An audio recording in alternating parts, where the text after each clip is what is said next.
Thank you all, Mrs. Obama, Mrs. Romney. It is such an honor to be asked to be a part of this. This is my third of these debates. It's not just an honor, but I'm truly humbled. I wanted, from the longest I can remember, to be a reporter when I was a little boy. And I was a lucky guy because I got to do, when I grew up, what I wanted to do back in those days. It's been a wonderful life. These debates have become such an important part of our election process in this country that I hope we'll have a great debate tonight. I'd just like to reiterate what you have already been told. We have to be quiet as mice throughout this because we want a debate that is worthy of the presidency of the greatest country in the world. Thank you all for coming. We're going to have a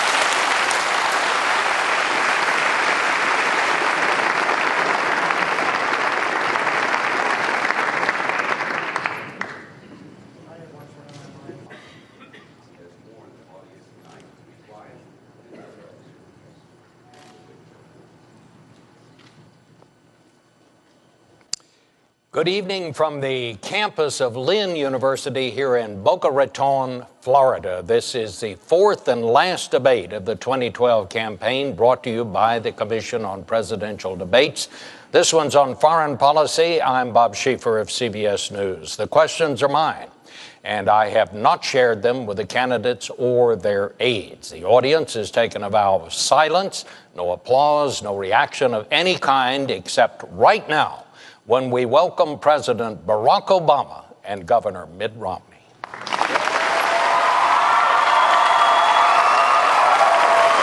to see you again.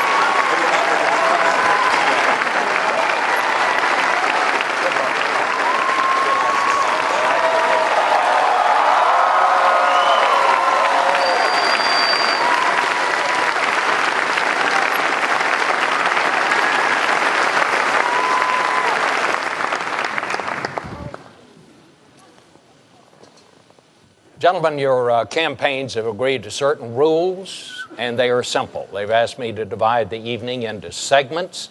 I'll pose a question at the beginning of each segment. You will each have 2 minutes to respond, and then we will have a general discussion until we move to the next segment. Tonight's debate, as both of you know, comes on the 50th anniversary of the night that President Kennedy told the world that the Soviet Union had installed nuclear missiles in Cuba, perhaps the closest we've ever come to nuclear war. And it is a sobering reminder that every president faces at some point an unexpected threat to our national security from abroad. So let's begin. The first segment is the challenge of a changing Middle East and the new face of terrorism. I'm going to put this into 2 segments, so you'll have 2 topic questions within this one segment on that subject. The first question, and it concerns Libya. The controversy over what happened there continues. 4 Americans are dead, including an American ambassador. Questions remain. What happened? What caused it? Was it spontaneous? Was it an intelligence failure? Was it a policy failure? Was there an attempt to mislead people about what really happened? Governor Romney, you said this was an example of an American policy in the Middle East that is unraveling before our very eyes. I'd like to hear each of you give your thoughts on that. Governor Romney, you won the toss. You go first. Thank you, Bob, and thank you for agreeing to moderate this debate this evening. Thank you to Lynn University for welcoming us here. And Mr. President, it's good to be with you again. We were together at a humorous event a little earlier, and it's nice to maybe be funny this time, not on purpose. We'll see what happens. This is obviously an area of great concern to the entire world and to America in particular, which is to see a complete change in the structure and the environment in the Middle East. With the Arab Spring came a great deal of hope that there would be a change towards more moderation, an opportunity for greater participation on the part of women in public life. and in economic life in the Middle East, but instead we've seen in nation after nation a number of disturbing events. Of course, we see in Syria 30,000 civilians having been killed by the military there. We see in Libya an attack apparently by, well, I think we know now, by terrorists of some kind against our people there. 4 people dead. Our hearts and minds go to them. Mali has been taken over, the northern part of Mali, by al-Qaeda type individuals. We have in Egypt a Muslim Brotherhood president. And so what we're seeing is a pretty dramatic reversal in the kind of hopes we had for that region. And of course, the greatest threat of all is Iran, 4 years closer to a nuclear weapon. And we're going to have to recognize that we have to do as the president's done. I congratulate him on taking out Osama bin Laden and going after the leadership in al-Qaeda. But we can't kill our way out of this mess. We're going to have to put in place a very comprehensive and robust strategy to help the world of Islam and other parts of the world reject this radical, violent extremism, which it's certainly not on the run. It's certainly not hiding. This is a group that is now involved in 10 or 12 countries, and it presents an enormous threat to our friends, to the world, to America long term, and we must have a comprehensive strategy to help reject this kind of extremism. Mr. President. Well, my first job as Commander-in-Chief, Bob, is to keep the American people safe, and that's what we've done over the last 4 years. We ended the war in Iraq, refocused our attention on those who actually killed us on 9/11. And as a consequence, al-Qaeda's core leadership has been decimated. In addition, we're now able to transition out of Afghanistan in a responsible way, making sure that Afghans take responsibility for their own security. And that allows us also to rebuild alliances and make friends around the world to combat future threats. Now, with respect to Libya, as I indicated in the last debate, when we received that phone call, I immediately made sure that, number one, we did everything we could to secure those Americans who were still in harm's way. Number two, that we would investigate exactly what happened. And number three, most importantly, that we would go after those who killed Americans and we would bring them to justice. And that's exactly what we're going to do. But I think it's important to step back and think about what happened in Libya. And keep in mind that I and Americans took leadership in organizing an international coalition that made sure that we were able to, without putting troops on the ground, at the cost of less than what we spent in 2 weeks in Iraq, liberate a country that had been under the yoke of dictatorship for 40 years, got rid of a despot who had killed Americans. And as a consequence, despite this tragedy, you had tens of thousands of Libyans after the events in Benghazi marching and saying, America is our friend. We stand with them. Now, that represents the opportunity we have to take advantage of. And, Governor Romney, I'm glad that you agree that we have been successful in going after al-Qaeda. But I have to tell you that your strategy previously has been one that has been all over the map and is not designed to keep Americans safe or to build on the opportunities that exist in the Middle East. Well, my strategy is pretty straightforward, which is to go after the bad guys, to make sure we do our very best to interrupt them, to kill them, to take them out of the picture. But my strategy is broader than that. That's important, of course. But the key that we're going to have to pursue is a pathway to get the Muslim world to be able to reject extremism on its own. We don't want another Iraq. We don't want another Afghanistan. That's not the right course for us. The right course for us is to make sure that we go after the people who are leaders of these various anti-American groups and these jihadists, but also help the Muslim world. And how do we do that? The group of Arab scholars came together, organized by the UN, to look at how we can help the world reject these terrorists. And the answer they came up with was this: one, more economic development. We should key our foreign aid, our direct foreign investment, and that of our friends. We should coordinate it to make sure that we push back and give them more economic development. Number two, better education. Number three, gender equality. Number four, the rule of law. We have to help these nations create civil societies. But what's been happening over the last couple of years is as we've watched this tumult in the Middle East, this rising tide of chaos occur. You see al-Qaeda rushing in. You see other jihadist groups rushing in. And they're throughout many nations in the Middle East. It's wonderful that Libya seems to be making some progress despite this terrible tragedy. But next door, of course, we have Egypt. Libya's 6 million population, Egypt 80 million population. We want to make sure that we're seeing progress throughout the Middle East, with Mali now having North Mali taken over by al-Qaeda, with Syria having Assad continuing to assassinate, or to kill, to murder his own people. This is a region in tumult. And of course, Iran, on the path to a nuclear weapon. We've got real problems in the region. But let's give the president a chance. Governor Romney, I'm glad that you recognize that al-Qaeda is a threat. Because a few months ago, when you were asked what's the biggest geopolitical threat facing America, you said Russia. Not al-Qaeda, you said Russia. In the 1980s are now calling to ask for their foreign policy back because the Cold War has been over for 20 years. But, Governor, when it comes to our foreign policy, you seem to want to import the foreign policies of the 1980s, just like the social policies of the 1950s and the economic policies of the 1920s. You say that you're not interested in duplicating what happened in Iraq, but just a few weeks ago you said you think we should have more troops in Iraq right now. And the challenge we have, I know you haven't been in a position to actually execute foreign policy, but every time you've offered an opinion, you've been wrong. You said we should have gone into Iraq, despite the fact that there were no weapons of mass destruction. You said that we should still have troops in Iraq to this day. You indicated that we shouldn't be passing nuclear treaties with Russia, despite the fact that 71 senators, Democrats and Republicans, voted for it. You've said that, first, we should not have a timeline in Afghanistan. Then you said we should. Now you say maybe, or it depends, which means not only were you wrong, but you were also confusing and sending mixed messages both to our troops and our allies.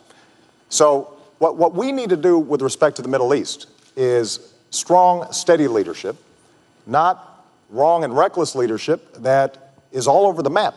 And unfortunately, that's the kind of opinions that you've offered throughout this campaign, and it is not a recipe for American strength or keeping America safe over the long term. I'm going to add a couple of minutes here to give you a chance to respond. Well, of course, I don't concur with what the president said about my own record and the things that I've said. They don't happen to be accurate.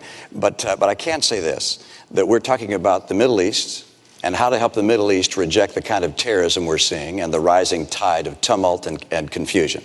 And attacking me is not an agenda.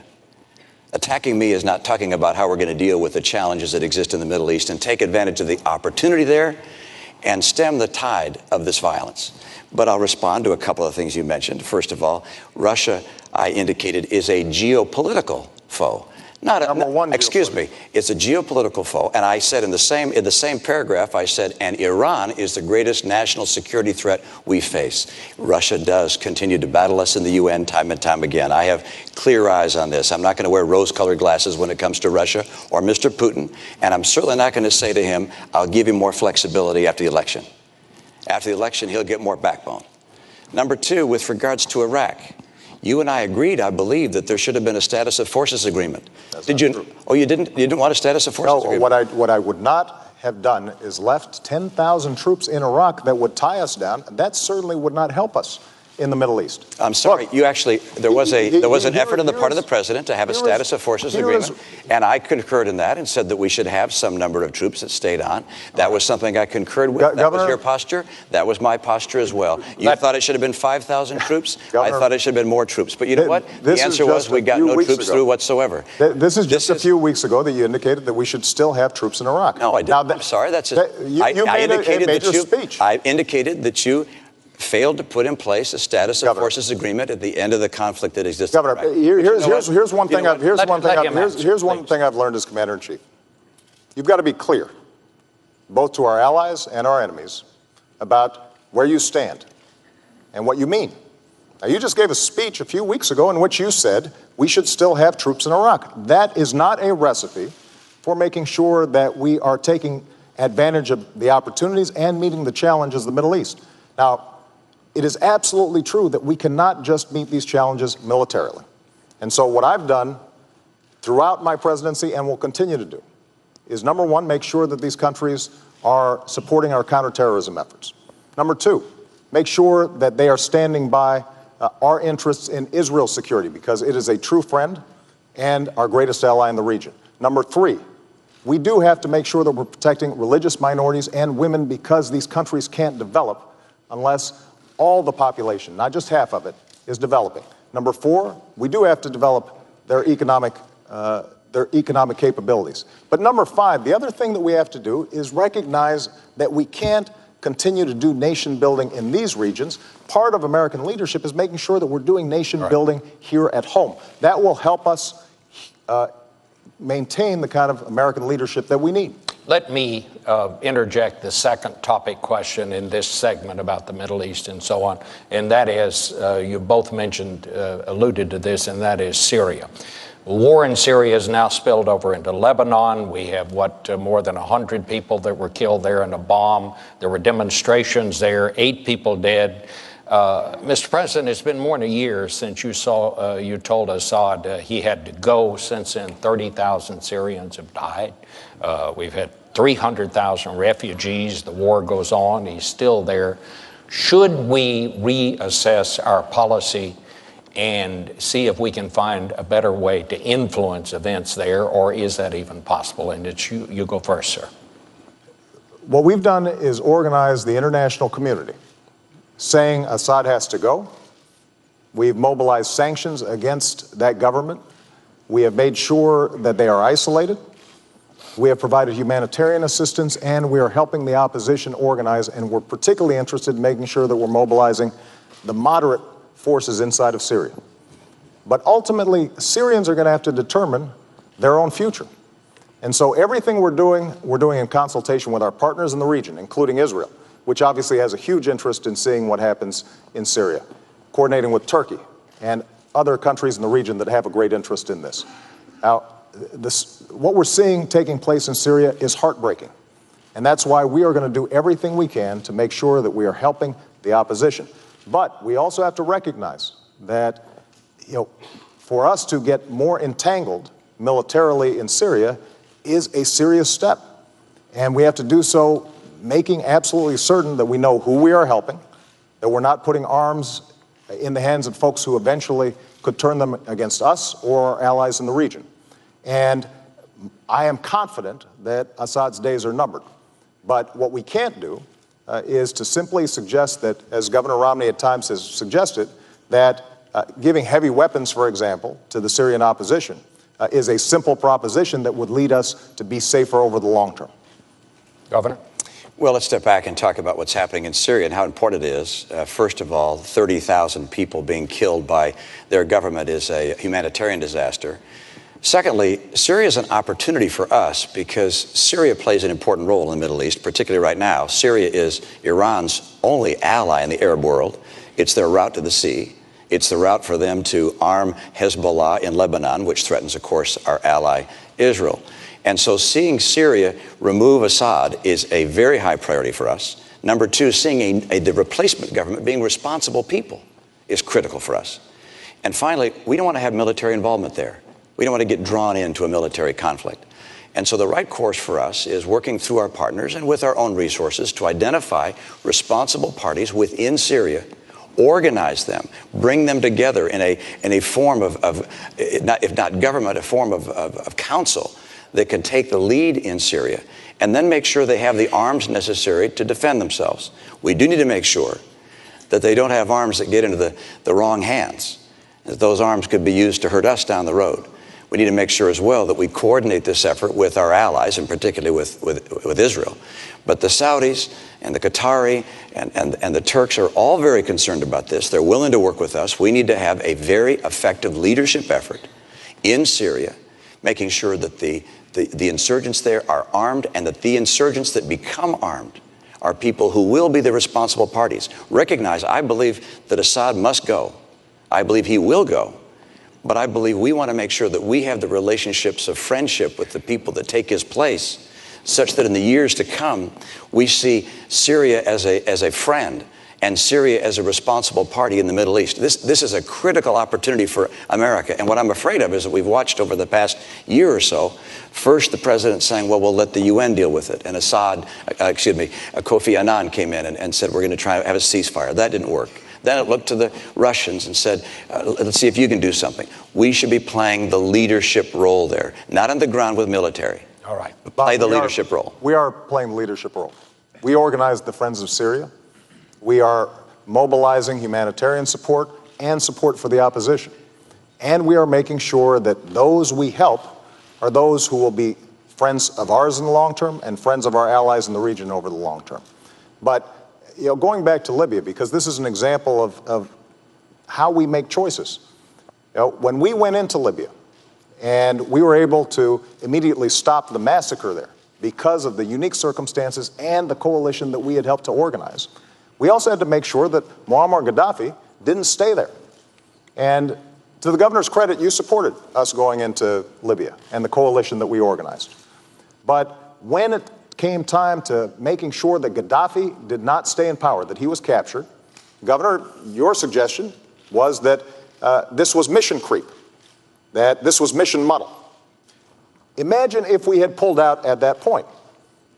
Muammar Gaddafi had more American blood on his hands than any individual other than Osama bin Laden. And so we were going to make sure that we finished the job. That's part of the reason why the Libyans stand with us. But we did so in a careful, thoughtful way, making certain that we knew who we were dealing with, that those forces of moderation on the ground were ones that we could work with. And we have to take the same kind of steady, thoughtful leadership when it comes to Syria. That's exactly what we're doing. Governor, can I just ask you, would you go beyond what the administration would do? Like, for example, would you put in no-fly zones over Syria? I don't want to have our military involved in Syria. I don't think there's a necessity to put our military in Syria at this stage, and I don't anticipate that in the future. As I indicated, our objectives are to replace Assad and to have in place a new government which is friendly to us, a responsible government if possible. And I want to make sure they get armed and they have the arms necessary to defend themselves, but also to remove Assad. But I do not want to see a military involvement on the part of our troops. And this isn't going to be necessary. We have, with our partners in the region, we have sufficient resources to support those groups. But look, this has been going on for a year. This should have been a time for American leadership. We should have taken a leading role, not militarily, but a leading role organizationally, governmentally, to bring together the parties there, to find responsible parties. As you hear from intelligence sources even today, the insurgents are highly disparate. They haven't come together. They haven't formed a unity group, a council of some kind. That needs to happen. America can help that happen. And we need to make sure they have the arms they need to carry out the very important role, which is getting rid of Assad. Could we get a quick response, Mr. President? Because I want to ask about Egypt. I'll be very quick. What you just heard Governor Romney said is he doesn't have different ideas. And that's because we're doing exactly what we should be doing to try to promote a moderate Syrian leadership and an effective transition so that we get Assad out. That's the kind of leadership we've shown. That's the kind of leadership we'll continue to show. May I ask you, during the Egyptian turmoil, there came a point when you said it was time for President Mubarak to go. Right. Some in your administration thought perhaps we should have waited a while on that. Do you have any regrets about that? No, I don't, because I think that America has to stand with democracy. The notion that we would have tanks run over those young people who were in Tahrir Square, that is not the kind of American leadership that John F. Kennedy talked about 50 years ago. But what I've also said is that now that you have a democratically elected government in Egypt, that they have to make sure that they take responsibility for protecting religious minorities. And we have put significant pressure on them to make sure they're doing that. To recognize the rights of women, which is critical throughout the region. These countries can't develop if young women are not given the kind of education that they need. They have to abide by their treaty with Israel. That is a red line for us, because not only is Israel's security at stake, but our security is at stake if that unravels. They have to make sure that they're cooperating with us when it comes to counterterrorism, and we will help them with respect to developing their own economy, because ultimately what's going to make the Egyptian revolution successful for the people of Egypt, but also for the world, is if those young people who gathered there are seeing opportunities. Their aspirations are similar to young people's here. They want jobs. They want to be able to make sure their kids are going to a good school. They want to make sure that they have a roof over their heads and that they have the prospects of a better life in the future. And so one of the things that we've been doing is, for example, organizing entrepreneurship conferences with these Egyptians to give them a sense of how they can start rebuilding their economy in a way that's non-corrupt, that's transparent. But what is also important for us to understand is that for America to be successful in this region, there's some things that we're going to have to do here at home as well. One of the challenges over the last decade is we've done experiments in nation building in places like Iraq and Afghanistan, and we've neglected, for example, developing our own economy, our own energy sectors, our own education system. And it's very hard for us to project leadership around the world when we're not doing what we need to do. Governor Romney, I want to hear your response to that, but I would just ask you, would you have stuck with Mubarak? No, I believe, as the president indicated and said at the time, that I supported his action there. I felt that I wish we'd have had a better vision of the future. I wish that looking back at the beginning of the president's term and even further back than that we'd have recognized that there was a growing energy and passion for freedom in that part of the world, and that we would have worked more aggressively with our friend and with other friends in the region to have them make the transition towards a more representative form of government, such that it didn't explode in the way it did. But once it exploded, I felt the same as the president did, which is these freedom voices in the streets of Egypt, were the people who were speaking of our principles, and the President Mubarak had done things which were unimaginable, and the idea of him crushing his people was not something that we could possibly support. Let me step back and talk about what I think our mission has to be in the Middle East and even more broadly, because our purpose is to make sure the world is peaceful.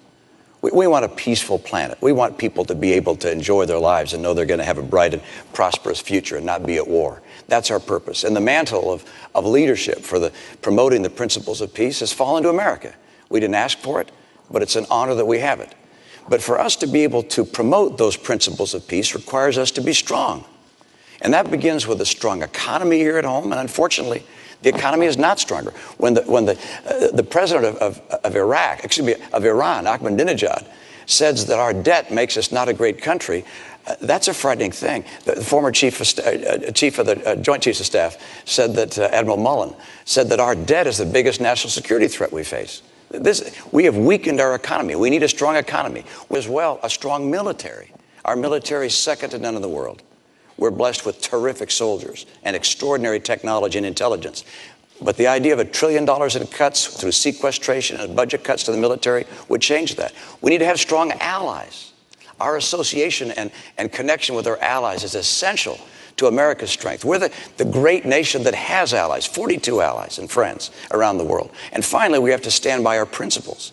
And if we're strong in each of those things, American influence will grow. But unfortunately, in nowhere in the world is America's influence greater today than it was 4 years ago. All right. And that's because we become weaker on each of those four dimensions. Perfect. You're going to get a chance to respond to that, because that's a perfect segue into our next segment, and that is, what is America's role in the world? And that is the question. What do each of you see as our role in the world? And I believe, Governor Romney, it's your turn to go first. Well, I absolutely believe that America has a responsibility and the privilege of helping defend freedom and promote the principles that make the world more peaceful. And those principles include human rights, human dignity, free enterprise, freedom of expression, elections, because when there are elections, people tend to vote for peace. They don't vote for war. So we want to promote those principles around the world. We recognize that there are places of conflict in the world. We want to end those conflicts to the extent humanly possible. But in order to be able to fulfill our role in the world, America must be strong.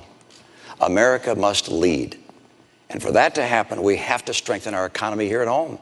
You can't have 23 million people struggling to get a job. You can't have an economy that over the last 3 years keeps slowing down its growth rate. You can't have kids coming out of college half of whom can't find a job today or a job that's commensurate with their college degree. We have to get our economy going. And our military. We've got to strengthen our military long term. We don't know what the world is going to throw at us down the road. We make decisions today in a military that will confront challenges we can't imagine. In the 2000 debates, there was no mention of terrorism, for instance.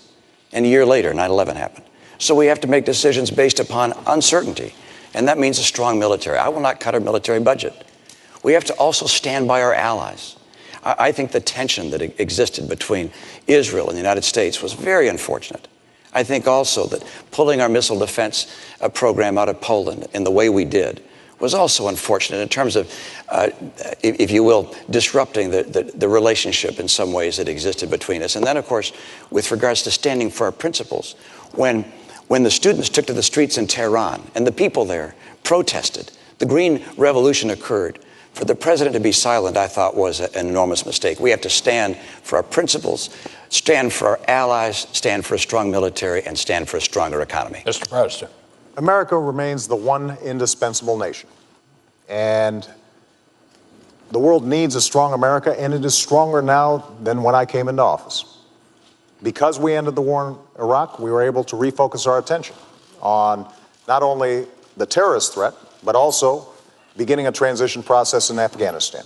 It also allowed us to refocus on alliances and relationships that had been neglected for a decade. And Governor Romney, our alliances have never been stronger. In Asia, in Europe, in Africa, with Israel, where we have unprecedented military and intelligence cooperation, including dealing with the Iranian threat. But what we also have been able to do is position ourselves so we can start rebuilding America. And that's what my plan does. Making sure that we're bringing manufacturing back to our shores so that we're creating jobs here, as we've done with the auto industry, not rewarding companies that are shipping jobs overseas. Making sure that we've got the best education system in the world, including retraining our workers for the jobs of tomorrow. Doing everything we can to control our own energy. We've cut our oil imports to the lowest level in 2 decades because we've developed oil and natural gas, but we also have to develop clean energy technologies that will allow us to cut our exports in half by 2020. That's the kind of leadership that we need to show. And we've got to make sure that we reduce our deficit. Unfortunately, Governor Romney's plan doesn't do it. We've got to do it in a responsible way by cutting out spending we don't need, but also by asking the wealthiest to pay a little bit more. That way we can invest in the research and technology that's always kept us at the cutting edge. Now, Governor Romney has taken a different approach throughout this campaign. Both at home and abroad, he has proposed wrong and reckless policies. He's praised George Bush as a good economic steward and Dick Cheney as somebody who shows great wisdom and judgment. And taking us back to those kinds of strategies that got us into this mess are not the way that we are going to maintain leadership in the 21st century. Governor Romney, wrong and reckless policies? I've got a policy for the future and an agenda for the future. And when it comes to our economy here at home, I know what it takes to create 12 million new jobs and rising take-home pay. And what we've seen over the last 4 years is something I don't want to see over the next 4 years. The president said by now we'd be at 5.4% unemployment. We're 9 million jobs short of that. I will get America working again and see rising take-home pay again, and I'll do it with 5 simple steps. Number 1, we are going to have North American energy independence. We're going to do it by taking full advantage of oil, coal, gas, nuclear, and our renewables. Number 2, we're going to increase our trade. Trade grows about 12% per year. It doubles about every 5 or so years. We can do better than that, particularly in Latin America. The opportunities for us in Latin America, we have just not taken advantage of fully. As a matter of fact, Latin America's economy is almost as big as the economy of China. We're all focused on China. Latin America is a huge opportunity for us. Time zone, language opportunities. Number 3, we're going to have training programs that work for our workers and schools that finally put the parents and the teachers and the kids first, and the teachers' union is going to have to go behind. And then we're going to have to get to a balanced budget. We can't expect entrepreneurs and businesses large and small to take their life savings or their company's money and invest in America if they think we're headed to the road to Greece. And that's where we're going right now unless we finally get off this spending and borrowing binge. and I'll get us on track to a balanced budget. And finally, number 5, we've got to champion small business. Small business is where jobs come from. 2/3 of our jobs come from small businesses. New business formation is down at the lowest level in 30 years under this administration. I want to bring it back and get back good jobs and rising take-home pay. Well, let's talk about what we need to compete. First of all, Governor Romney talks about small businesses, but Governor, when you were in Massachusetts, small businesses development ranked about 48th, I think, out of 50 states in Massachusetts, because the policies that you're promoting actually don't help small businesses. And the way you define small businesses include folks at the very top. And they include you and me. That's not the kind of small business promotion we need. But let's take an example that we know is going to make a difference in the 21st century, and that's our education policy. We didn't have a lot of chance to talk about this in the last debate. Under my leadership, what we've done is reformed education, working with governors, 46 states. We've seen progress and gains in schools that were having a terrible time, and they're starting to finally make progress. And what I now want to do is to hire more teachers, especially in math and science, because we know that we've fallen behind when it comes to math and science. And those teachers can make a difference. Now, Governor Romney, when you were asked by teachers whether or not this would help the economy grow, you said this isn't going to help the economy grow. When you were asked about reduced class sizes, you said class sizes don't make a difference. But I tell you, if you talk to teachers, they will tell you it does make a difference. And if we've got math teachers who are able to provide the kind of support that they need for our kids, that's what's going to determine whether or not the new businesses are created here, companies are going to locate here, depending on whether we've got the most highly skilled workforce, and the kinds of budget proposals that you've put forward. When we don't ask either you or me to pay a dime more in terms of reducing the deficit, but instead we slash support for education, that's undermining our long-term competitiveness. That is not good for America's position in the world, and the world notices. Let me get back to foreign policy. Can I just get back? Well, I need to speak a moment, if you'll let me, Bob, just about education, because I'm so proud of the state that I had the chance to be governor of. We have every 2 years tests that look at how well our kids are doing. 4th graders and 8th graders are tested in English and math. While I was governor, I was proud that our 4th graders came out #1 of all 50 states in English, and then also in math. And our 8th graders, #1 in English, and also in math. First time one state had been #1 in all 4 measures. How do we do that? Well, Republicans and Democrats came together on a bipartisan basis to put in place education principles that focused on having great teachers in the classroom. 10 years and earlier, that was what allowed us to become the #1 state in the nation. But that was 10 years before you took office. Absolutely. And then you cut education spending when you came into office. And we kept our schools #1 in the nation. They're still #1 today. All right. And the principles that we put in place, we also gave kids not just a graduation exam that determined whether they were up to the skills needed to be able to compete, but also if they graduated the top quarter of their class, they got a 4-year tuition-free ride at any Massachusetts public institution of higher learning. That happened before you came into office. That was actually mine, Mr. President. You got that fact wrong. I want to try to shift it because we have heard some of this in the other debates. Governor, you say you want a bigger military. You want a bigger Navy. You don't want to cut defense spending. What I want to ask you, we're talking about financial problems in this country. Where are you going to get the money? Well, let's come back and talk about the military, but all the way through. First of all, I'm going through from the very beginning. We're going to cut about 5% of the discretionary budget, excluding military. That's #1. But can you do this without driving us deeper? The good news is I'll be happy to have you take a look. Come on our website. You'll look at how we get to a balanced budget within 8 to 10 years. We do it by reducing spending in a whole series of programs. By the way, #1 I get rid of is Obamacare. There are a number of things that sound good, but frankly, we just can't afford them. And that one doesn't sound good, and it's not affordable. So I get rid of that one from day one. To the extent humanly possible, we get that out. We take program after program that we don't absolutely have to have, and we get rid of them. #2, we take some programs that we are going to keep, like Medicaid, which is a program for the poor. We take that health care program for the poor, and we give it to the states to run because states run these programs more efficiently. As a governor, I thought, please, give me this program. Can he do that? I can run this more Mr. efficiently President? than the federal government, and states, by the way, are proving it. States like Arizona, Rhode Island have taken these Medicaid dollars, have shown they can run these programs more cost effectively. Bob, and so I want to do those two things. It gets us to a balanced budget with 8 to 10 years. Bob, but the military, let's get back to the military, though. Well, that's what I'm trying to find let's out talk about the military. You should have answered the first question. Look, Governor Romney's called for $5 trillion of tax cuts that he says he's going to pay for by closing deductions. Now, the math doesn't work, but he continues to claim that he's going to do it. He then wants to spend another $2 trillion on military spending that our military's not asking for.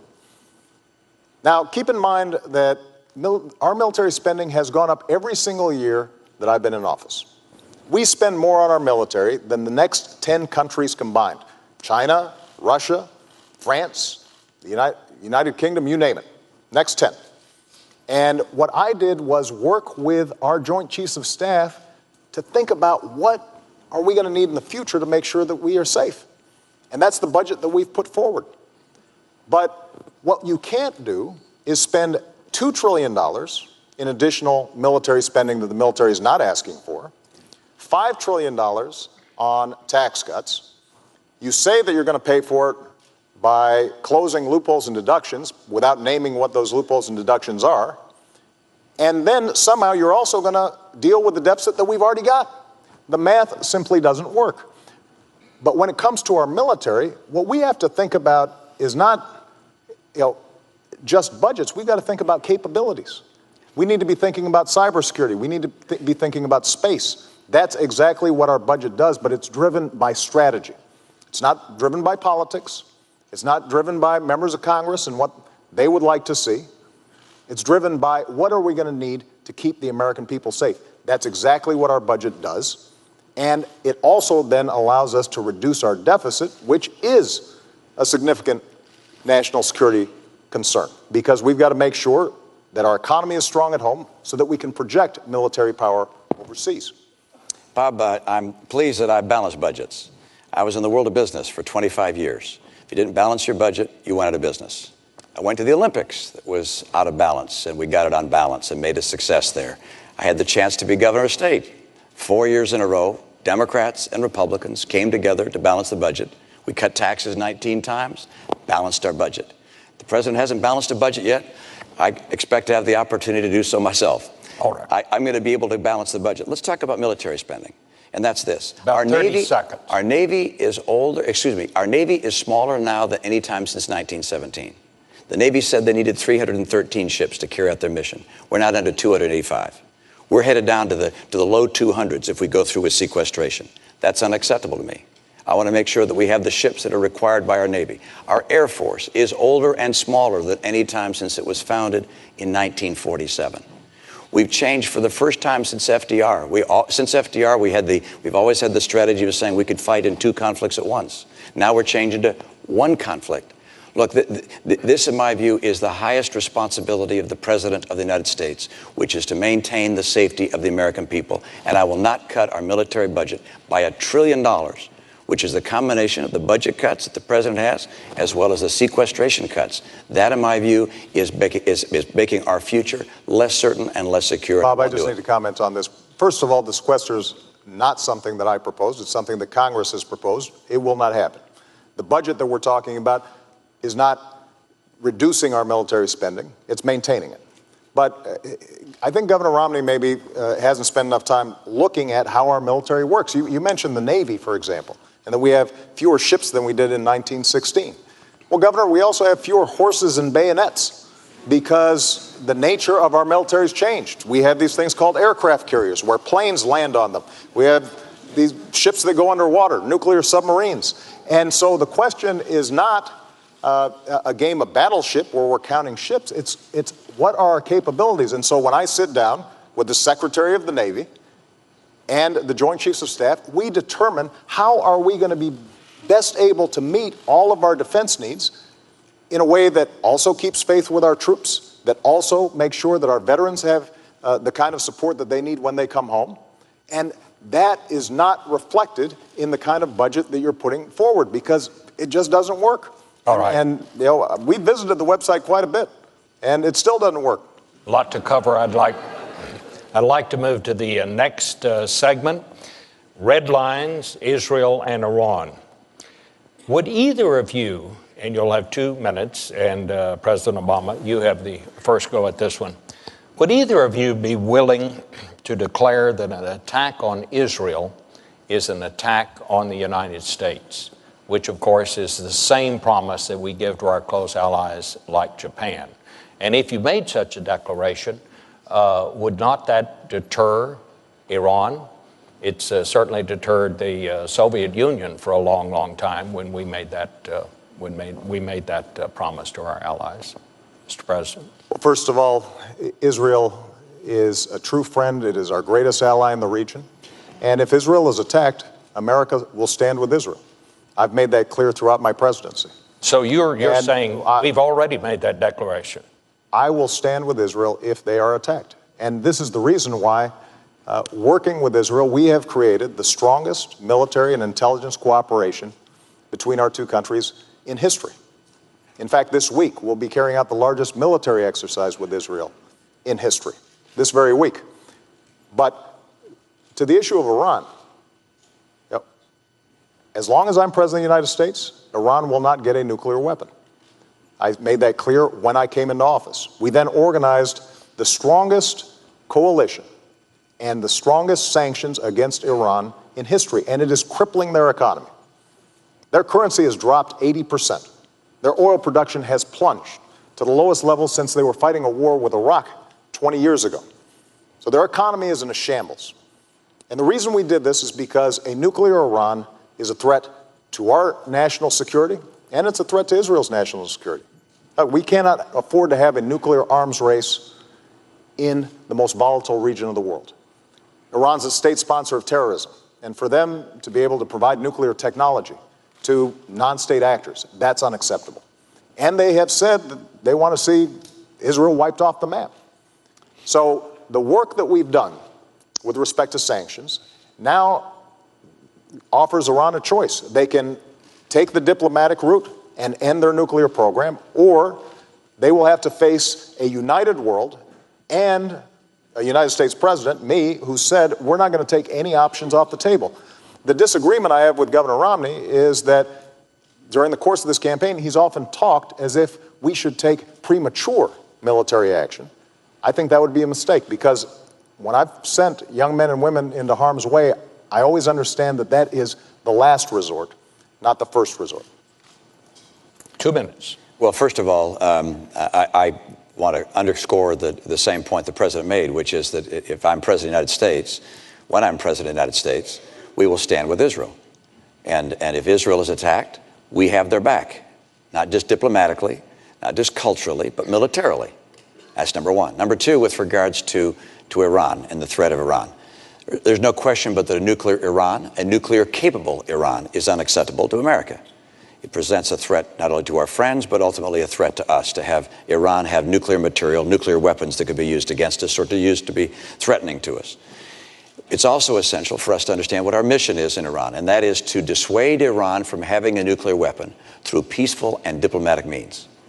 And crippling sanctions are something I called for 5 years ago when I was in Israel speaking at the Herzliya conference. I laid out 7 steps. Crippling sanctions were number one, and they do work. You're seeing it right now in the economy. It's absolutely the right thing to do to have crippling sanctions. I'd have put them in place earlier, but it's good that we have them. Number two, something I would add today is I would tighten those sanctions. I would say that ships that carry Iranian oil can't come into our ports. I imagine the EU would agree with us as well. Not only ships couldn't, I'd say companies that are moving their oil can't, people who are trading in their oil can't. I would tighten those sanctions further. Secondly, I'd take on diplomatic isolation efforts. I'd make sure that Ahmadinejad is indicted under the Genocide Convention. His words amount to genocide incitation. I would indict him for it. I would also make sure that their diplomats are treated like the pariah they are around the world, the same way we treated the apartheid diplomats of South Africa. We need to increase pressure time and time again on Iran, because anything other than a solution to this which stops this nuclear folly of theirs is unacceptable to America. And of course, a military action is the last resort. It is something one would only consider if all of the other avenues had been tried to their full extent. Let me ask both of you. As you know, there are reports that Iran and the United States, as part of an international group, have agreed in principle to talks about Iran's nuclear program. What is the deal, if there are such talks? What is the deal that you would accept, Mr. President? Well, first of all, those are reports in the newspaper. They are not true. But our goal is to get Iran to recognize it needs to give up its nuclear program and abide by the UN resolutions that have been in place, because they have the opportunity to re-enter the community of nations. And we would welcome that. There are people in Iran who have the same aspirations as people all around the world for a better life. And we hope that their leadership takes the right decision. But the deal we'll accept is they end their nuclear program. It's very straightforward. And I'm glad that Governor Romney agrees with the steps that we're taking. There have been times, Governor, frankly, during the course of this campaign where it sounded like you thought that you'd do the same things we did, but you'd say them louder, and somehow that would make a difference. And it turns out that the work involved in setting up these crippling sanctions is painstaking. It's meticulous. We started from the day we got into office, and the reason it was so important, and this is a testament to how we've restored American credibility and strength around the world, is we had to make sure that all the countries participated, even countries like Russia and China. Because if it's just us that are imposing sanctions, we've had sanctions in place for a long time. It's because we got everybody to agree that Iran is seeing so much pressure. And we've got to maintain that pressure. There is a deal to be had, and that is that they abide by the rules that have already been established. They convince the international community they are not pursuing a nuclear program. There are inspections that are very intrusive, but over time, what they can do is regain credibility.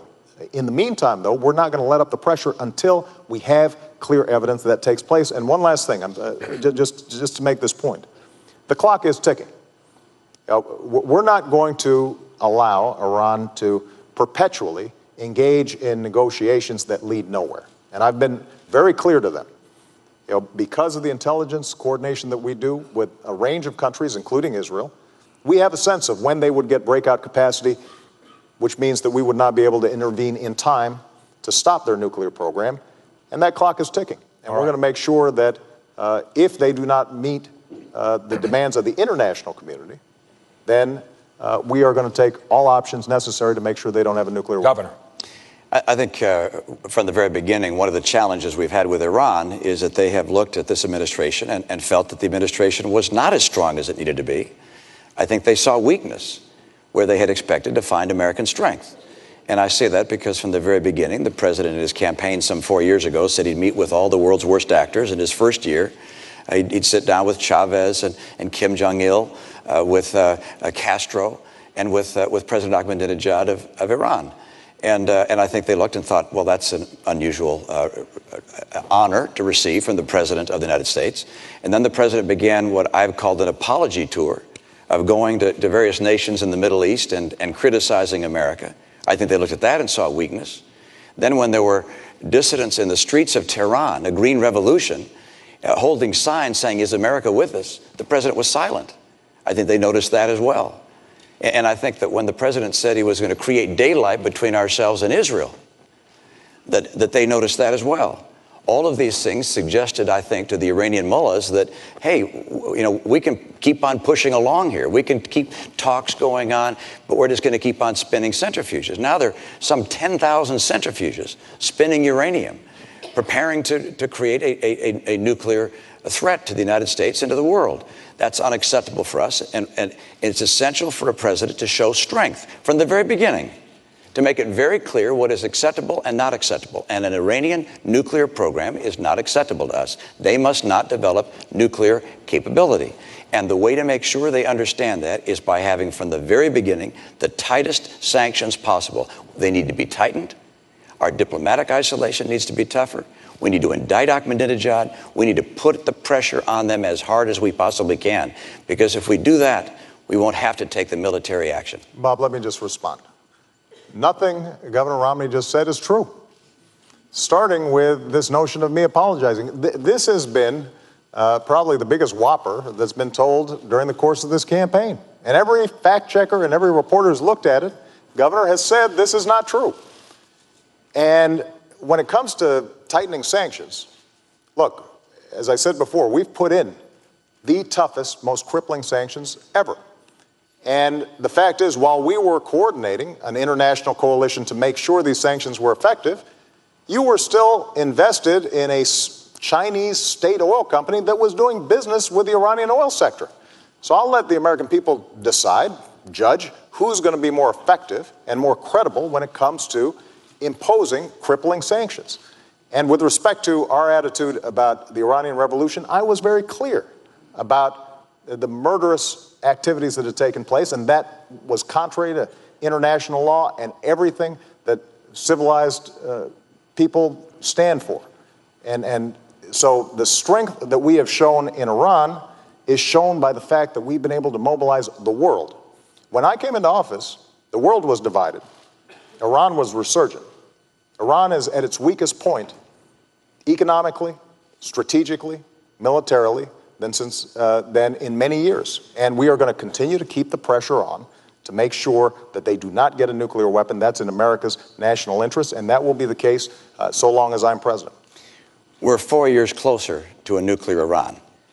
We're 4 years closer to a nuclear Iran. And we should not have wasted these 4 years to the extent they've continued to be able to spin these centrifuges and get that much closer. That's number one. Number two, Mr. President, the reason I call it an apology tour is because you went to the Middle East and you flew to Egypt and to Saudi Arabia and to Turkey and Iraq. And by the way, you skipped Israel, our closest friend in the region. But you went to the other nations. And by the way, they noticed that you skipped Israel. And then in those nations, and on Arabic TV, you said that America had been dismissive and derisive. You said that on occasion, America had dictated to other nations. Mr. President, America has not dictated to other nations. We have freed other nations from dictators. Bob, let me respond. If we're going to talk about trips that we've taken, when I was a candidate for office, first trip I took was to visit our troops. And when I went to Israel as a candidate, I didn't take donors. I didn't attend fundraisers. I went to Yad Vashem, the Holocaust Museum there, to remind myself the nature of evil and why our bond with Israel will be unbreakable. And then I went down to the border towns of Sderot, which had experienced missiles raining down from Hamas. And I saw families there who showed me where missiles had come down near their children's bedrooms. And I was reminded of what that would mean if those were my kids, which is why, as president, we funded an Iron Dome program to stop those missiles. So that's how I've used my travels, when I travel to Israel and when I travel to the region. And the central question at this point is going to be who's going to be credible to all parties involved. And they can look at my track record, whether it's Iran sanctions, whether it's dealing with counterterrorism, whether it's supporting democracy, whether it's supporting women's rights, whether it's supporting religious minorities, and they can say that the President of the United States and the United States of America has stood on the right side of history. And that kind of credibility is precisely why we've been able to show leadership on a wide range of issues facing the world right now. What if the Prime Minister of Israel called you on the phone and said, our bombers are on the way, we're going to bomb Iran? What do you say? Bob, let's not go into hypotheticals of that nature. Our relationship with Israel, my relationship with the Prime Minister of Israel is such that we would not get a call saying our bombers are on the way or their fighters are on the way. This is the kind of thing that would have been discussed and thoroughly evaluated well before that kind of last minute. So you say it just wouldn't happen. That's okay. Well, let's see what. Let me come back. Let's come back and go back to what the president was speaking about, which is what's happening in the world, and the president's statement that things are going so well. Look, I look at what's happening around the world, and I see Iran 4 years closer to a bomb. I see the Middle East with a rising tide of violence, chaos, tumult. I see jihadists continuing to spread. Whether they're rising or just about the same level, hard to precisely measure, but it's clear they're there. They're very, very strong. I see Syria with 30,000 civilians dead. Assad still in power. I see our trade deficit with China larger than it's growing larger every year, as a matter of fact. I look around the world, and I don't feel that you see North Korea continuing to export their nuclear technology. Russia said they're not going to follow Nunn-Lugar anymore. They're back away from nuclear proliferation treaties that we had with them. I look around the world. I don't see our influence growing around the world. I see our influence receding, in part because of the failure of the president to deal with our economic challenges at home, in part because of our withdrawal from our commitment to our military in the way I think it ought to be, in part because of the turmoil with Israel. I mean, the president received a letter from 38 Democrat senators saying the tensions with Israel were a real problem. They asked him, please repair the tension. Democrat senators, please repair the damage in his own party. Governor, the problem is that on a whole range of issues, whether it's the Middle East, whether it's Afghanistan, whether it's Iraq, whether it's now Iran, you've been all over the map. I mean, I'm pleased that you now are endorsing our policy of applying diplomatic pressure and potentially having bilateral discussions with the Iranians to end their nuclear program. But just a few years ago, you said that's something you'd never do. In the same way that you initially opposed a timetable in Afghanistan. Now you're for it, although it depends. In the same way that you say you would have ended the war in Iraq, but recently gave a speech saying that we should have 20,000 more folks in there. The same way that you said that it was mission creep to go after Gaddafi. When it comes to going after Osama bin Laden, you said, well, any president would make that call. But when you were a candidate in 2008, as I was, and I said if I got bin Laden in our sights, I would take that shot, you said we shouldn't move heaven and earth to get one man. And you said we should ask Pakistan for permission. And if we had asked Pakistan for permission, we would not have gotten it. And it was worth moving heaven and earth to get him. You know, after we killed bin Laden, I was at Ground Zero for a memorial and talked to a young woman who was 4 years old when 9/11 happened. And the last conversation she had with her father was him calling from the Twin Towers, saying, Peyton, I love you and I will always watch over you. And for the next decade, she was haunted by that conversation. And she said to me, you know, by finally getting bin Laden, that brought some closure to me. And when we do things like that, when we bring those who have harmed us to justice, that sends a message to the world, and it tells Peyton that we did not forget her father. And I make that point because that's the kind of clarity of leadership, and those decisions are not always popular. Those decisions generally are not poll tested. And even some in my own party, including my current vice president, had the same critique as you did. But what the American people understand is that I look at what we need to get done to keep the American people safe and to move our interests forward, and I make those decisions. All right. Let's go, and that leads us, this takes us right to the next segment, Governor. America's longest war, Afghanistan and Pakistan. Bob, Governor, you get to go first. You can't, okay, but you can't have the president just lay out a whole series of items without giving me a chance to with respect, sir, you had laid out quite a program there. Well, that's probably true. We'll give you. We'll agree. We'll catch you up. The United States is scheduled to turn over responsibility for security in Afghanistan to the Afghan government in 2014. At that point, we will withdraw our combat troops, leave a smaller force of Americans, if I understand our policy, in Afghanistan for training purposes. It seems to me the key question here is, what do you do if the deadline arrives and it is obvious the Afghans are unable to handle their security? Do we still leave? And I believe Governor Romney, you go first. Well, we're going to be finished by 2014. And when I'm president, we'll make sure we bring our troops out by the end of 2014. The commanders and the generals there are on track to do so.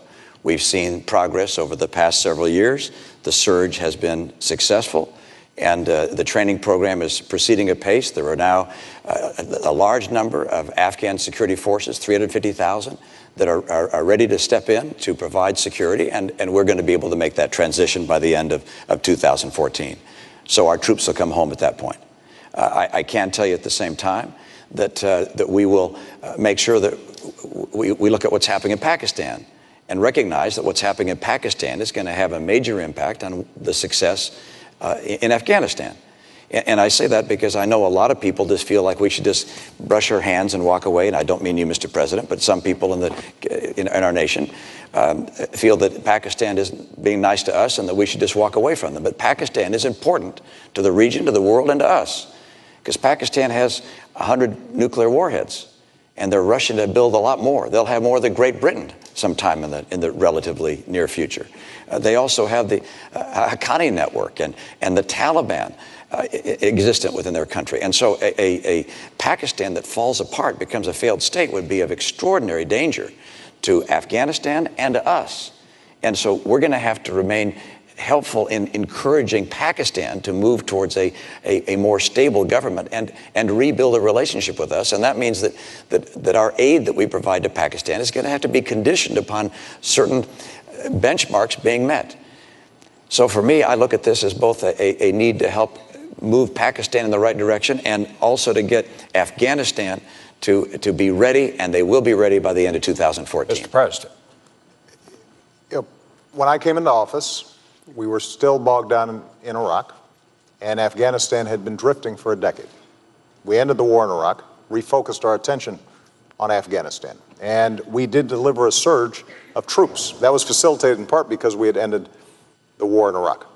And we are now in a position where we have met many of the objectives that got us there in the first place. Part of what had happened is we'd forgotten why we had gone.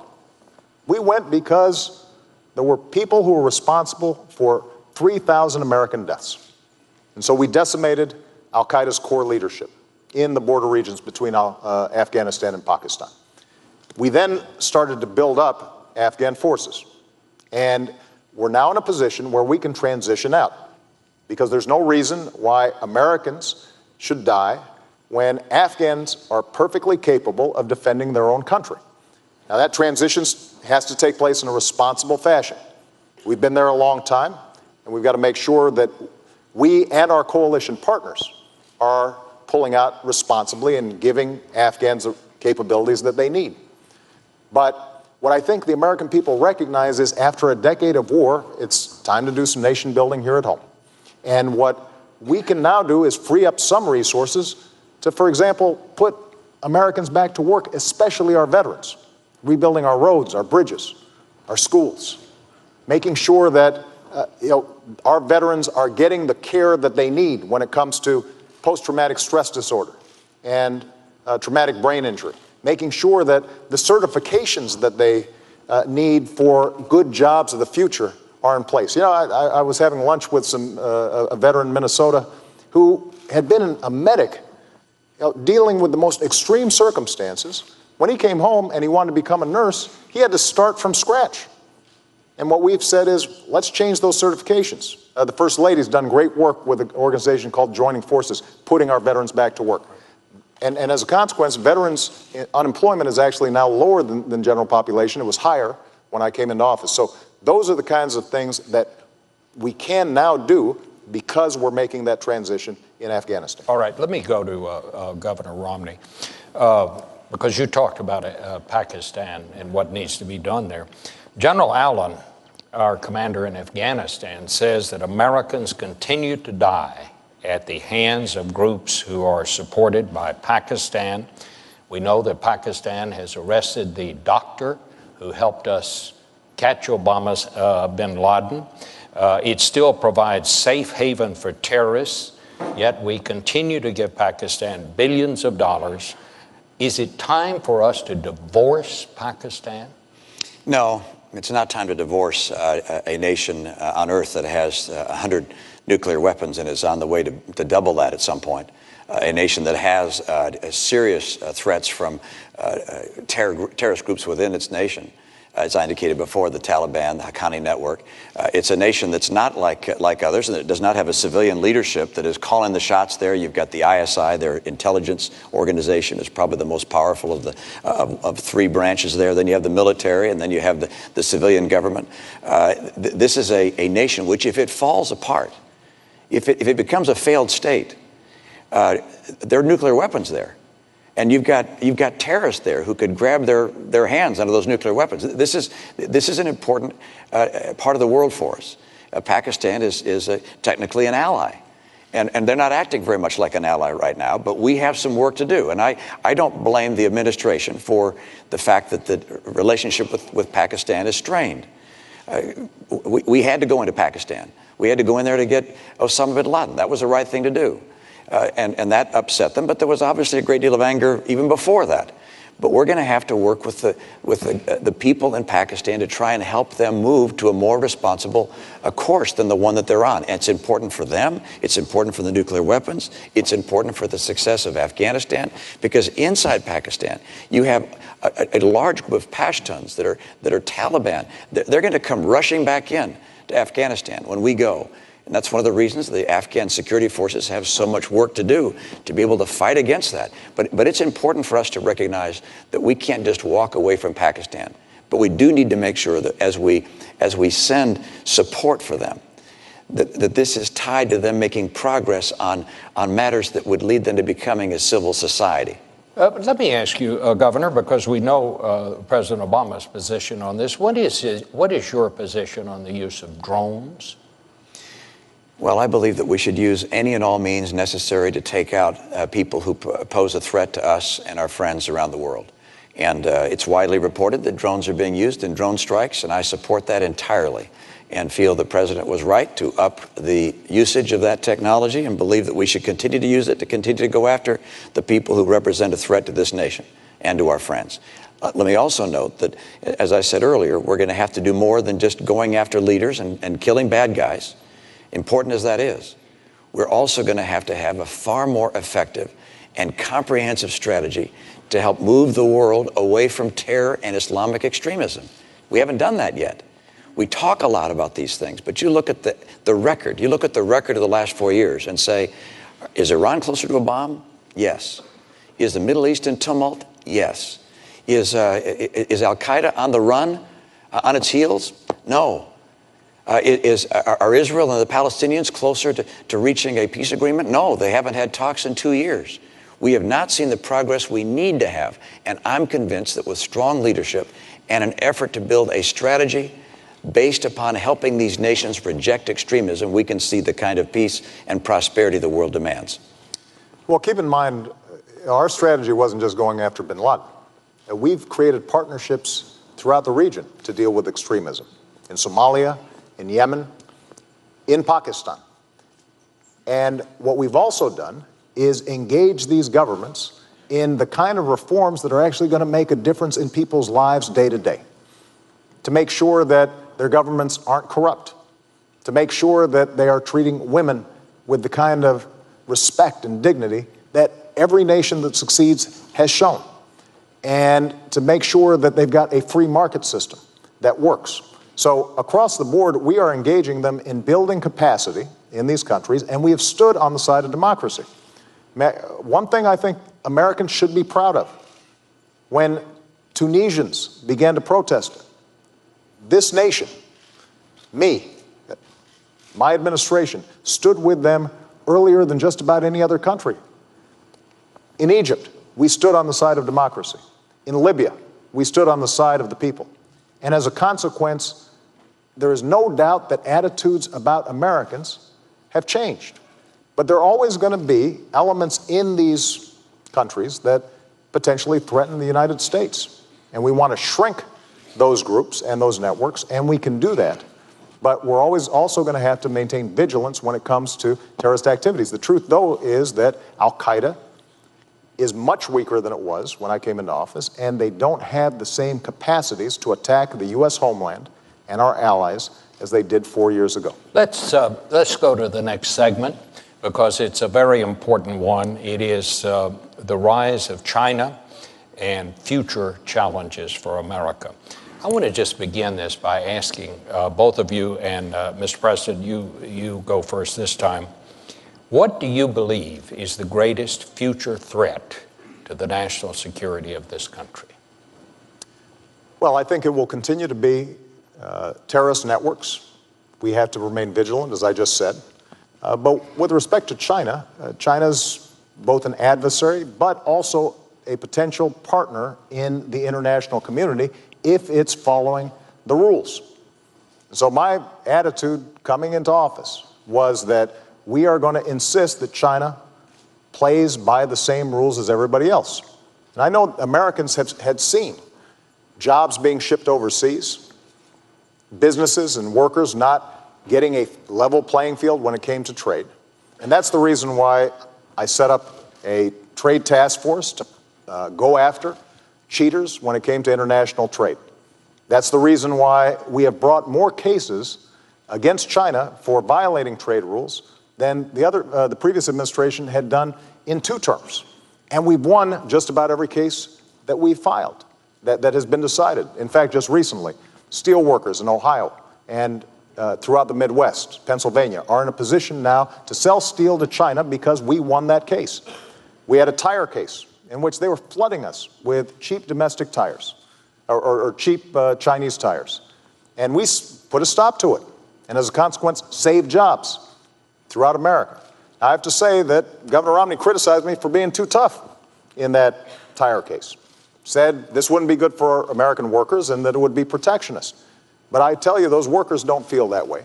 They feel as if they had finally an administration who was going to take this issue seriously. Over the long term, in order for us to compete with China, we've also got to make sure, though, that we're taking care of business here at home. If we don't have the best education system in the world, if we don't continue to put money into research and technology that will allow us to create great businesses here in the United States, that's how we lose the competition. And unfortunately, Governor Romney's budget and his proposals would not allow us to make those investments. All right. Governor. Well, first of all, it's not government that makes business successful. It's not government investments that make businesses grow and hire people. Let me also note that the greatest threat that the world faces, the greatest national security threat, is a nuclear Iran. Let's talk about China. China has an interest that's very much like ours in one respect, and that is they want a stable world. They don't want war. They don't want to see protectionism. They don't want to see the world break out into various forms of chaos, because they have to manufacture goods and put people to work. They have about 20 million people coming out of the farms every year, coming into the cities, needing jobs. So they want the economy to work and the world to be free and open. And so we can be a partner with China. We don't have to be an adversary in any way, shape, or form. We can work with them. We can collaborate with them if they're willing to be responsible. Now, they look at us and say, is it a good idea to be with America? How strong are we going to be? How strong is our economy? They look at the fact that we owe them $1 trillion and owe other people $16 trillion in total, including them. They look at our decision to cut back on our military capabilities. $1 trillion. The Secretary of Defense called these $1 trillion of cuts to our military devastating. It's not my term. It's the President's own Secretary of Defense called them devastating. They look at America's commitments around the world, and they see what's happening, and they say, well, okay, is America going to be strong? And the answer is yes. If I'm president, America will be very strong. We'll also make sure that we have trade relations with China that work for us. I've watched year in and year out as companies have shut down and people have lost their jobs because China has not played by the same rules, in part by holding down artificially the value of their currency. It holds down the prices of their goods. It means our goods aren't as competitive and we lose jobs. That's got to end. They're making some progress. They need to make more. That's why on day one, I will label them a currency manipulator, which allows us to apply tariffs where they're taking jobs. They're stealing our intellectual property, our patents, our designs, our technology, hacking into our computers, counterfeiting our goods. They have to understand, we want to trade with them. We want a world that's stable. We like free enterprise, but you got to play by the rules. Well, Governor, let me just ask you, if you declare them a currency manipulator on day one, some people are saying you're just going to start a trade war with China on day one. Isn't there a risk that that could happen? Well, they sell us about this much stuff every year, and we sell them about this much stuff every year. So it's pretty clear who doesn't want a trade war. And there's one going on right now, which we don't know about. It's a silent one, and they're winning. We have enormous trade imbalance with China, and it's worse this year than last year, and it's worse last year than the year before. And so we have to understand that we can't just surrender and lose jobs year in and year out. We have to say to our friends in China, look, you guys are playing aggressively. We understand it, but this can't keep on going. You can't keep on holding down the value of your currency, stealing our intellectual property, counterfeiting our products, selling them around the world, even into the United States. I was with one company that makes valves in process industries. And they said, look, we were having some valves coming in that were broken, and we had to repair them under warranty. And we looked them up, and they had our serial number on them. And then we noticed that there was more than one with that same serial number. There were counterfeit products being made overseas with the same serial number as a U.S. company, the same packaging. These were being sold into our market and around the world as if they were made by the U.S. competitor. This can't go on. I want a great relationship with China. China can be our partner. But that doesn't mean they can just roll all over us and steal our jobs on an unfair basis. Well, Governor Romney is right. You are familiar with jobs being shipped overseas because you invested in companies that were shipping jobs overseas. And, you're right. I mean, that's how our free market works. But I've made a different bet on American workers. If we had taken your advice, Governor Romney, about our auto industry, we'd be buying cars from China instead of selling cars to China. If we take your advice with respect to how we change our tax codes so that companies that earn profits overseas don't pay U.S. taxes compared to companies here that are paying taxes, that's estimated to create 800,000 jobs. The problem is they won't be here. They'll be in places like China. And if we're not making investments in education and basic research, which is not something that the private sector is doing at a sufficient pace right now and has never done, then we will lose the lead in things like clean energy technology. Now, with respect to what we've done with China already, U.S. exports have doubled since I came into office to China, and actually currencies are at their most advantageous point for U.S. exporters since 1993. We absolutely have to make more progress, and that's why we're going to keep on pressing. And when it comes to our military and Chinese security, part of the reason that we were able to pivot to the Asia-Pacific region after having ended the war in Iraq and transitioning out of Afghanistan is precisely because this is going to be a massive growth area in the future. And we believe China can be a partner, but we're also sending a very clear signal that America is a Pacific power, that we are going to have a presence there. We are working with countries in the region to make sure, for example, that ships can pass through, that commerce continues, and we're organizing trade relations with countries other than China so that China starts feeling more pressure about meeting basic international standards. That's the kind of leadership we've shown in the region. That's the kind of leadership that we'll continue to show. I just want to take one of those points. Again, attacking me is not talking about an agenda for getting more trade and opening up more jobs in this country. But the president mentioned the auto industry and that somehow I would be in favor of jobs being elsewhere. Nothing could be further from the truth. I'm a son of Detroit. I was born in Detroit. My dad was head of a car company. I like American cars.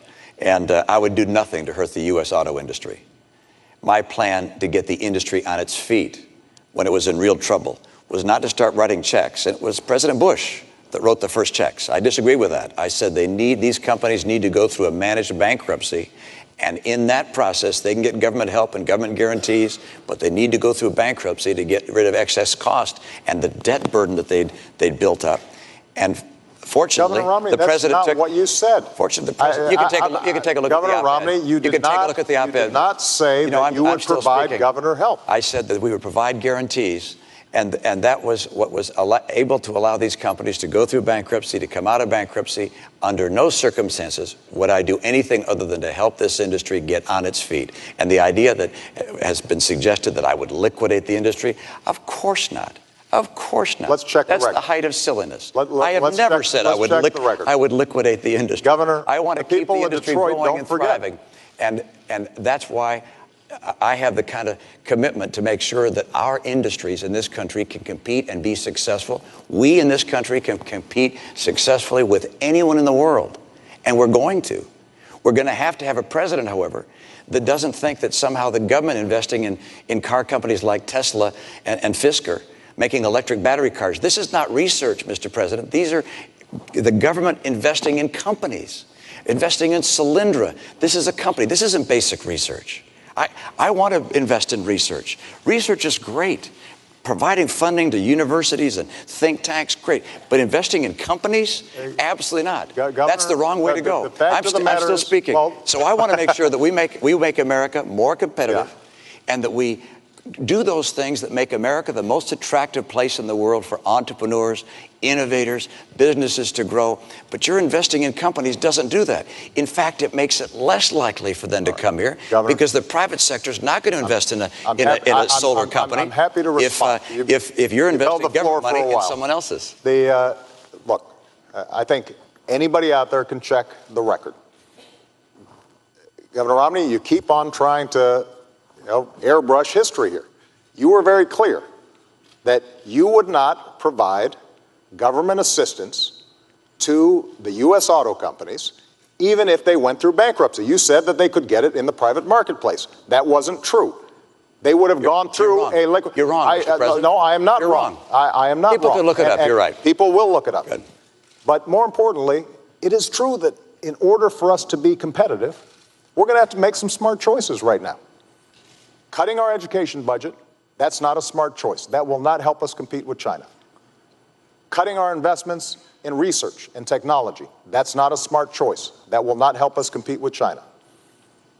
Bringing down our deficit by adding $7 trillion of tax cuts and military spending that our military is not asking for, before we even get to the debt that we currently have, that is not going to make us more competitive. Those are the kinds of choices that the American people face right now. Having a tax code that rewards companies that are shipping jobs overseas instead of companies that are investing here in the United States, that will not make us more competitive. And the one thing that I'm absolutely clear about is that after a decade in which we saw drift, jobs being shipped overseas, nobody championing American workers and American businesses, we've now begun to make some real progress. What we can't do is go back to the same policies that got us into such difficulty in the first place. And that's why we have to move forward and not go back. I could agree more about going forward, but I certainly don't want to go back to the policies of the last 4 years. The policies of the last 4 years have seen incomes in America decline every year for middle-income families, now down $4,300 during your term. 23 million Americans still struggling to find a good job.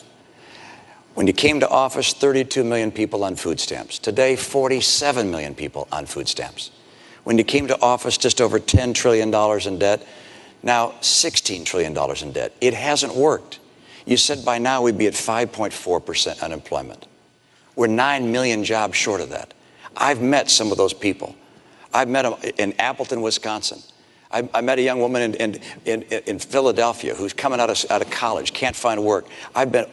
Ann was with someone just the other day that was just weeping about not being able to get work. It's just a tragedy in a nation so prosperous as ours that these last 4 years have been so hard. And that's why it's so critical that we make America once again the most attractive place in the world to start businesses, to build jobs, to grow the economy. And that's not going to happen by just hiring teachers. Look, I love teachers, and I'm happy to have states and communities that want to hire teachers do that. By the way, I don't like to have the federal government start pushing its way deeper and deeper into our schools. Let the states and localities do that. I was a governor. The federal government didn't hire our teachers. But I love teachers, but I want to get our private sector growing, and I know how to do it. I think we all love teachers. Gentlemen, thank you so much for a very vigorous debate. We have come to the end. It is time for closing statements. I believe you're first, Mr. President. Well, thank you very much, Bob, Governor Romney, and to Lynn University. You've now heard 3 debates, months of campaigning, and way too many TV commercials. And now you've got a choice. Over the last 4 years, we've made real progress digging our way out of policies that gave us 2 prolonged wars, record deficits, and the worst economic crisis since the Great Depression. And Governor Romney wants to take us back to those policies. Foreign policy that's wrong and reckless, economic policies that won't create jobs, won't reduce our deficit, but will make sure that folks at the very top don't have to play by the same rules that you do. And I've got a different vision for America. I want to build on our strengths. And I've put forward a plan to make sure that we're bringing manufacturing jobs back to our shores by rewarding companies and small businesses that are investing here, not overseas.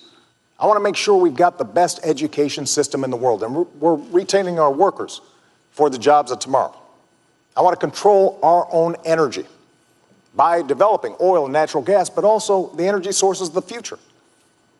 Yes, I want to reduce our deficit by cutting spending that we don't need, but also by asking the wealthy to do a little bit more so that we can invest in things like research and technology that are the key to a 21st century economy. As Commander-in-Chief, I will maintain the strongest military in the world, keep faith with our troops, and go after those who would do us harm. But after a decade of war, I think we all recognize we got to do some nation building here at home, rebuilding our roads, our bridges, and especially caring for our veterans who sacrificed so much for our freedom. We've been through tough times, but we always bounce back because of our character, because we pull together. And if I have the privilege of being your president for another 4 years, I promise you I will always listen to your voices, I will fight for your families, and I will work every single day to make sure that America continues to be the greatest nation on earth. Thank you. Governor. Thank you, Bob, Mr. President. Folks at Lynn University, good to be with you. I'm optimistic about the future. I'm excited about our prospects as a nation.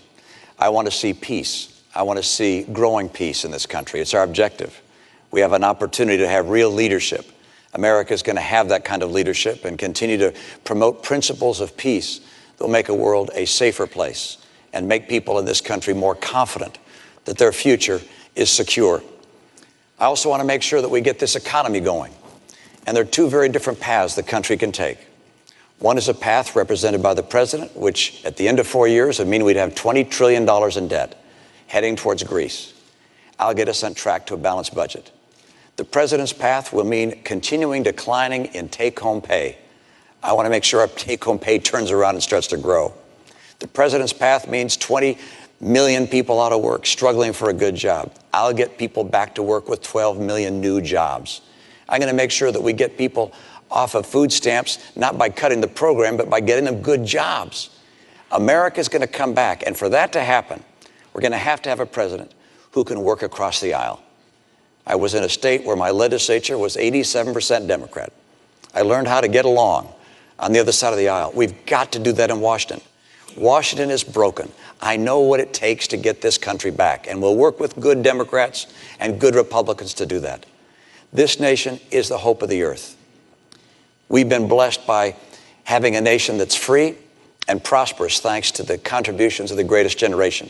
They've held a torch for the world to see, a torch of freedom and hope and opportunity. Now it's our turn to take that torch. I'm convinced we'll do it. We need strong leadership. I'd like to be that leader with your support. I'll work with you. I'll lead you in an open and honest way. And I ask for your vote.